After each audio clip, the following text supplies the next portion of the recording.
Picture a heavy summer rainstorm. On most American homes, that water just rushes into the gutter, down the drain, and straight into the municipal system, taking dirt, heat, and potential with it. Now picture a traditional Japanese roof, curved eaves, copper chains slowing the flow, an underground cistern waiting below. In a single average storm, that system can capture up to 500 gallons of clean water. Free, no electricity, no pumps. This technology has been around for over 300 years. So why, in the US, in Europe, in Australia, do we still let rainwater vanish into the sewer instead of turning it into a resource we can actually use? It's not magic. It's physics and smart design. Traditional Japanese roofs are built with a precise slope that guides water, not straight down, but into specialized channels.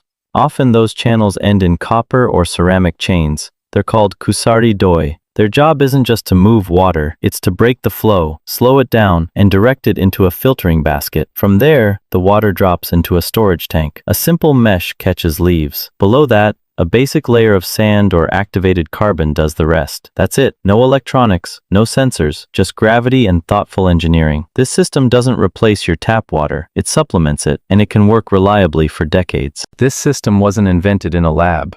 It emerged in temples and tea houses during Japan's Edo period, a time when the country was largely closed off, and every resource was precious. Well water was often hard.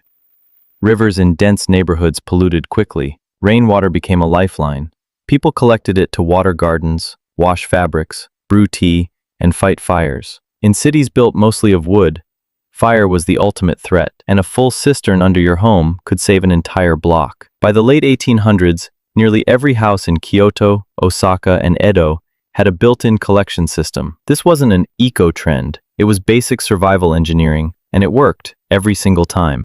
So where did it go? The answer lies in the post-war boom. In the 1950s and 60s, Japan and the US rushed to build fast, cheap, and modern. Concrete replaced wood.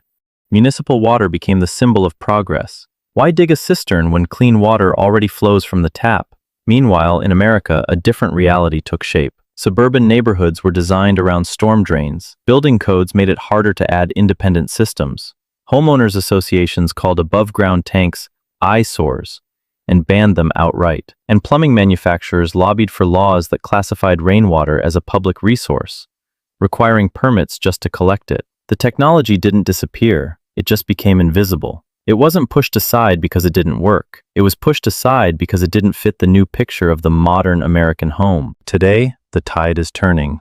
In Tokyo's Sumida ward, up to 30% of household water needs are met with harvested rainwater.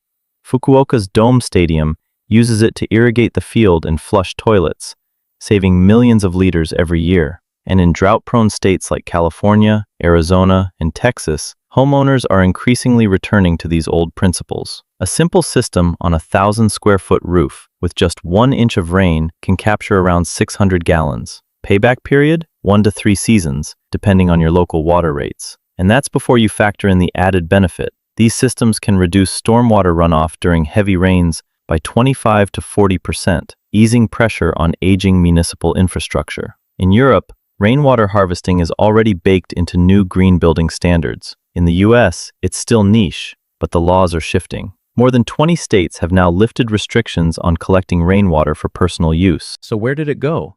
The answer lies in the post-war boom. In the 1950s and 60s, Japan and the US rushed to build fast, cheap, and modern. Concrete replaced wood. Municipal water became the symbol of progress. Why dig a cistern when clean water already flows from the tap? Meanwhile, in America, a different reality took shape. Suburban neighborhoods were designed around storm drains. Building codes made it harder to add independent systems. Homeowners associations called above-ground tanks eyesores and banned them outright. And plumbing manufacturers lobbied for laws that classified rainwater as a public resource, requiring permits just to collect it. The technology didn't disappear, it just became invisible. It wasn't pushed aside because it didn't work. It was pushed aside because it didn't fit the new picture of the modern American home. What about you?